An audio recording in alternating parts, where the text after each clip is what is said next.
بسم اللہ الرحمن الرحیم۔ السلام علیکم عزیز طلباء، آن لائن سپورٹ پروگرام کے تحت آدمی public school and college Attock کی جانب سے S S C boys wing سے میں مریم ممتاز آپ سے مخاطب ہوں۔ آج ہم جماعت دہم کا سورۃ الاحزاب کا رکوع نمبر 7 کریں گے۔ برائے مہربانی آپ اپنی بک کا پیج نمبر 40 نکال لیں۔ الدرس السادس الف سورۃ الاحزاب۔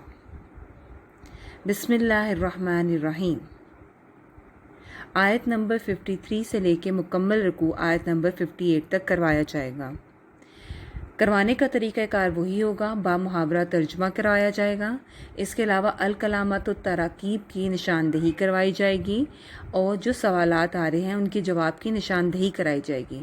برائے مہربانی لیکچر کو توجہ سے سنیں تو آپ کو اپنے تمام سوالات کے جواب مل جائیں گے رکوع ختم ہونے پر۔ یا ایہا الذین آمنوا لا تدخلوا بیوت النبی، مومنو پیغمبر صلی اللہ علیہ وآلہ وسلم کے گھروں میں نہ جایا کرو۔ الا ان یؤذن لکم الی طعام، مگر اس صورت میں کہ تم کو کھانے کے لیے اجازت دی جائے۔ غیر ناظرین اناہ، اور اس کے پکنے کا انتظار بھی نہ کرنا پڑے۔ ولیکن اذا دعیتم، لیکن جب تمہاری دعوت کی جائے، فادخلوا، تو جاؤ۔ فاذا طعمتم، اور جب کھانا کھا چکو، فانتشروا، تو چل دو۔ ولا مستأنسین لحدیث، اور باتوں میں جی لگا کر نہ بیٹھ رہو۔ ان ذالکم کان یؤذی النبی، یہ بات پیغمبر صلی اللہ علیہ وآلہ وسلم کو ایذا دیتی ہے۔ فیستحیی منکم، اور وہ تم سے شرم کرتے ہیں اور کہتے نہیں ہیں۔ واللہ لا یستحیی من الحق، لیکن خدا سچی بات کے کہنے سے شرم نہیں کرتا۔ وَإِذَا سَأَلْتُمُوهُنَّ مَتَاعًا، اور جب پیغمبر صلی اللہ علیہ وآلہ وسلم کی بیویوں سے کوئی سامان مانگو، فَاسْأَلُوهُنَّ مِنْ وَرَاءِ حِجَاب، تو پردے کے باہر سے مانگو۔ ذَلِكُمْ أَطْهَرُ لِقُلُوبِكُمْ وَقُلُوبِهِنَّ، یہ تمہارے اور ان دونوں کے دلوں کے لیے بہت پاکیزگی کی بات ہے۔ وَمَا كَانَ لَكُمْ أَن تُؤْذُوا رَسُولَ اللَّهِ، اور تم کو یہ شایع نہیں کہ پیغمبر خدا صلی اللہ علیہ وآلہ وسلم کو تکلیف دو۔ وَلَا أَن تَنكِحُوا أَزْوَاجَهُ مِن بَعْدِهِ أَبَدًا، اور نہ یہ کہ ان کی بیویوں سے کبھی ان کے بعد نکاح کرو۔ إِنَّ ذَلِكُمْ كَانَ عِندَ اللَّهِ عَظِيمًا، بے شک یہ خدا کے نزدیک بڑا گناہ کا کام ہے۔ آیت نمبر 53 بہت طویل تھی اور اس میں بہت زیادہ احکامات دیے گئے ہیں۔ توجہ سے ان احکامات کے بارے میں سنتے ہیں اور یہیں سے ہماری مشق کے 2 سوالات کے جواب بھی ہوں گے۔ اسے توجہ سے سنیں۔ پہلی بات ہے کہ آپ صلی اللہ علیہ وآلہ وسلم کے گھر میں داخل ہونے کے آداب بتائے جا رہے ہیں۔ پہلی بات ہے کہ آپ صلی اللہ علیہ وآلہ وسلم کے گھروں میں نہ جاؤ اگر تمہیں بلایا نہیں جاتا، لیکن اگر دعوت پہ بلایا جائے تو جاؤ، ٹھیک ہے۔ پہلی بات ہے کہ پیغمبر کے گھروں میں نہ جایا کرو مگر اس صورت میں کہ تم کو کھانے کی اجازت دی جائے اور اس کے پکنے کا انتظار بھی نہ کرنا پڑے، لیکن جب تمہاری دعوت کی جائے تو جاؤ، اور جب کھانا کھا چکو تو چل دو اور باتوں میں جی لگا کر نہ بیٹھو۔ یہ واقعہ، یہ آیت جو ہے اس وقت کی شان نزول ہے جب آپ صلی اللہ علیہ وآلہ وسلم کا نکاح حضرت زینب بنت جاش سے ہوا تھا، حضرت زینب رضی اللہ تعالی عنہا جو تھیں، ان کا جو نکاح کا وقت تھا، آپ کو اگر یاد ہو تو ہم رکوع نمبر 5 میں حضرت زید اور حضرت زینب رضی اللہ تعالی عنہا کے بارے میں مکمل تفصیل سے پڑھ چکے ہیں۔ ان کا نکاح جو تھا آپ صلی اللہ علیہ وآلہ وسلم سے ہوا تھا، اور یہ نکاح اللہ تعالیٰ نے 7ویں آسمان پر پڑھایا تھا۔ ولیمے کا جو آپ صلی اللہ علیہ وآلہ وسلم نے ولیمہ دیا، تو ولیمے کے جو دن تھا اس میں جو صحابہ اکرام تھے وہ کھانا کھانے کے بعد باتوں میں لگ گئے، اور آپ صلی اللہ علیہ وآلہ وسلم ان کے اٹھنے کا انتظار کر رہے تھے، یہاں تک کہ وہ اٹھے ہی نہیں، اور آپ صلی اللہ علیہ وسلم اٹھ کے حضرت عائشہ رضی اللہ تعالی عنہا کے حجرے میں چلے گئے، ٹھیک ہے۔ اور جب آپ صلی اللہ علیہ وسلم کو خبر ہوئی کہ وہ صحابہ اکرام جو کھانا کھانے کے بعد، ولیمے کا کھانا کھانے کے بعد باتوں میں لگ گئے تھے اور وہ چلے گئے ہیں، تو آپ صلی اللہ علیہ وآلہ وسلم حضرت زینب رضی اللہ تعالی عنہا کے حجرے میں آئے۔ تو یہاں یہ بات کی جا رہی تھی کہ بات آپ صلی اللہ علیہ وسلم کو تکلیف دے رہی تھی، لیکن آپ صلی اللہ علیہ وآلہ وسلم شرم کر رہے تھے اور ان صحابہ سے نہیں کہہ رہے تھے کہ اٹھو اور اپنے گھروں کو چل دو، لیکن اللہ تعالیٰ سچی بات کے کہنے سے نہیں شرماتا۔ یہاں پہ ایک بات ہمارے سیکھنے کی یہ ہے کہ جب ہم اپنے ریلیٹیوز کے گھروں میں جاتے ہیں تو پہلے یہ بات یہ ہے کہ ہم انفارم کر کے جائیں، ٹھیک ہے۔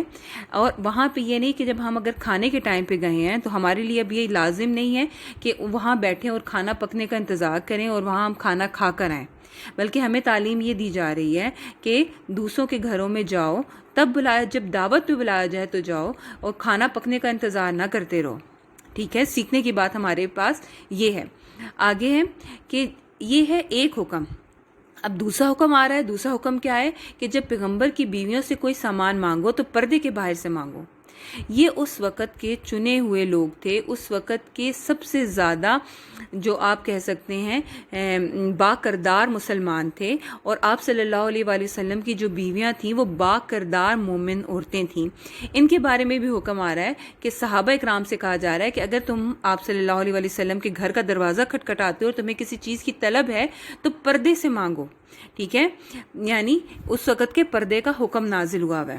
آگے ہے یہ تمہارے اور ان دونوں کے دلوں کے لیے بہت پاکیزگی کی بات ہے۔ وہ چنے ہوئے لوگ، وہ صحابہ اکرام رضی اللہ تعالیٰ اجمعین اور صحابیات جو چنی ہوئی تھیں، ان کے بارے میں بھی آ رہا ہے کہ جب کوئی چیز مانگو تو پردے کے باہر سے مانگو، یعنی پردے میں رہتے ہوئے آپس میں تبادلہ کرو چیز کا۔ آگے ہے تیسرا حکم آ رہا ہے اور تم کو یہ شایع نہیں کہ پیغمبر خدا کو تکلیف دو، اور نہ یہ کہ ان کی بیویوں سے کبھی ان کے بعد نکاح کرو۔ یعنی آپ صلی اللہ علیہ وآلہ وسلم کی جو ازواج ہیں وہ امت کی مائیں ہیں، آپ صلی اللہ علیہ وآلہ وسلم کے بعد ان سے نکاح نہیں ہو سکتا۔ بے شک یہ خدا کے نزدیک بہت بڑا گناہ کا کام ہے۔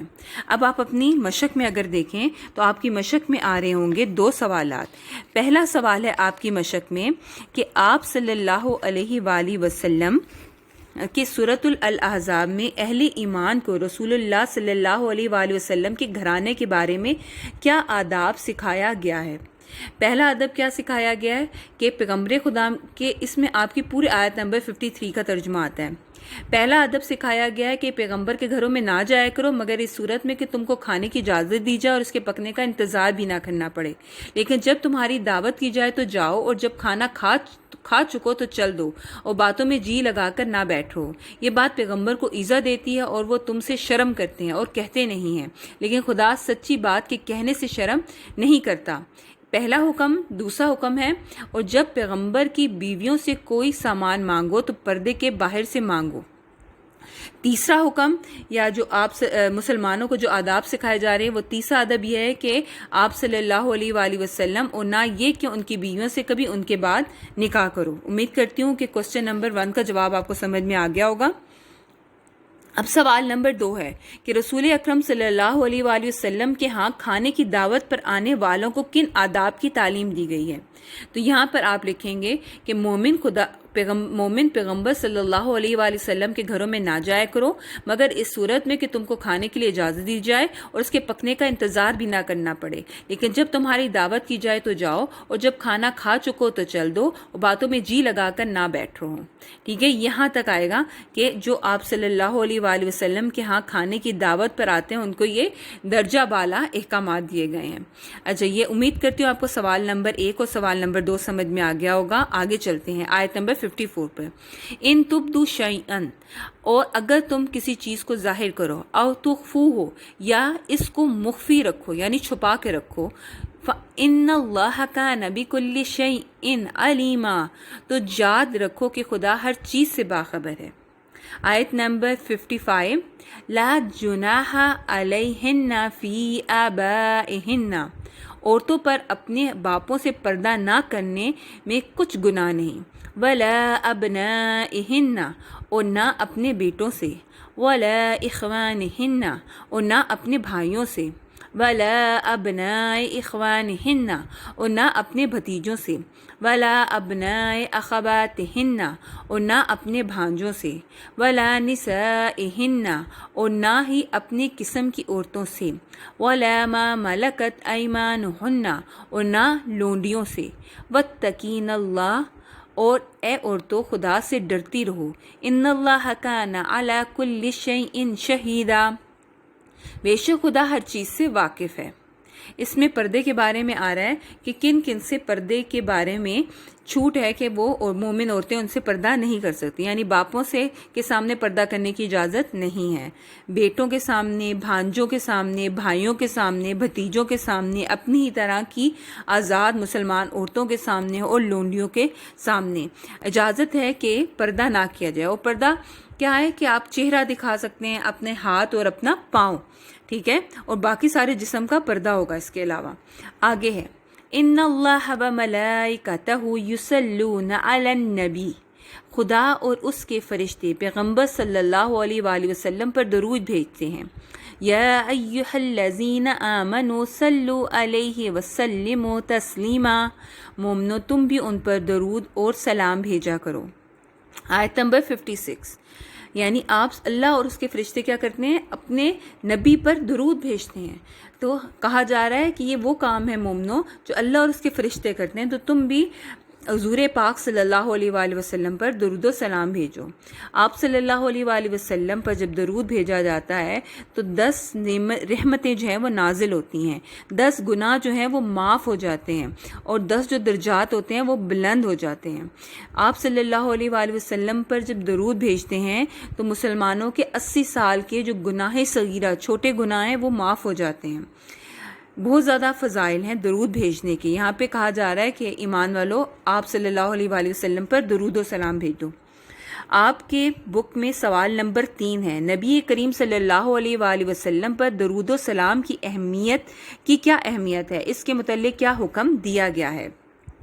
تو اس میں آیت نمبر 56 کا ترجمہ آئے گا، اور وضاحت میں نے بتائی ہے آپ کو، احادیث کی روشنی میں آپ یہ لکھ سکتے ہیں۔ آگے ہے ان الذین یؤذون اللہ ورسولہ، جو لوگ خدا اور اس کے رسول صلی اللہ علیہ وآلہ وسلم کو رنج پہنچاتے ہیں، لعنہم اللہ فی الدنیا والآخرہ، ان پر خدا دنیا اور آخرت میں لعنت کرتا ہے، وعد لہم عذابا مہینا، اور ان کے لیے اس نے ذلیل کرنے والا عذاب تیار کر رکھا ہے۔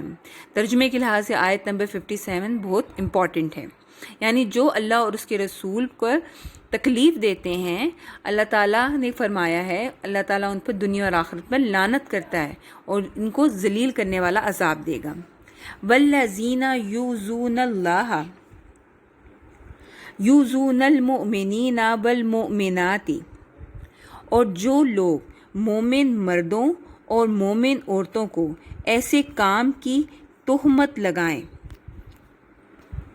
بغیر مکتسب، جو انہوں نے نہ کیا ہو، ایذا دیں، فقد احتملوا بہتانا و اسما مبینا، تو انہوں نے بہتان اور سری گناہ کا بوجھ اپنے سر پر رکھ لیا۔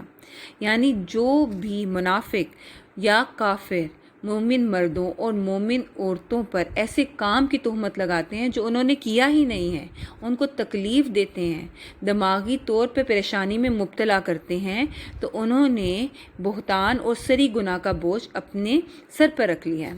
ہمارے پاس ہم دیکھتے ہیں کہ واقعات ہیں، حضرت عائشہ رضی اللہ تعالیٰ عنہا پر تہمت لگائی گئی تھی، منافقین نے تہمت لگائی تھی حضرت عائشہ رضی اللہ تعالیٰ عنہا پہ، تو اللہ تعالیٰ نے ان کی برات میں یعنی ان کی صفائی میں اللہ سبحانہ و تعالیٰ نے قرآن کی آیتیں نازل فرمائیں، جس میں ان کی جو کردار ہے ان کے بارے میں بتایا گیا کہ وہ کتنی بلند کردار کی مالک ہیں۔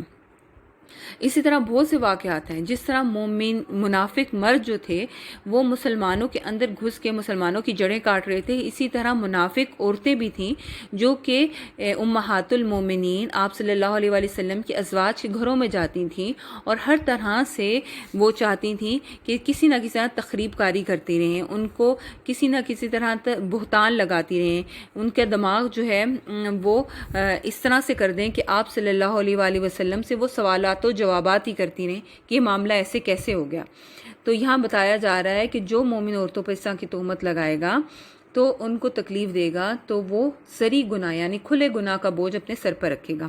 الکلامات التراکیب آپ کو ہائی لائٹ کر کے دکھائے ہوئے ہیں چیپٹر میں۔ اناہو اس کھانے کی تیار ہونے کا وقت، دوئی تمہیں بلایا جائے، تعیم تم نے کھانا کھا لیا، ان تشرو تم منتشر ہو جاؤ، مستعنسینہ جی لگاتے ہو، یؤذی وہ ایذا دیتے ہیں، یستحیی وہ شرماتا ہے، احتملوا انہوں نے بوجھ اٹھا لیا اپنے سر لیا۔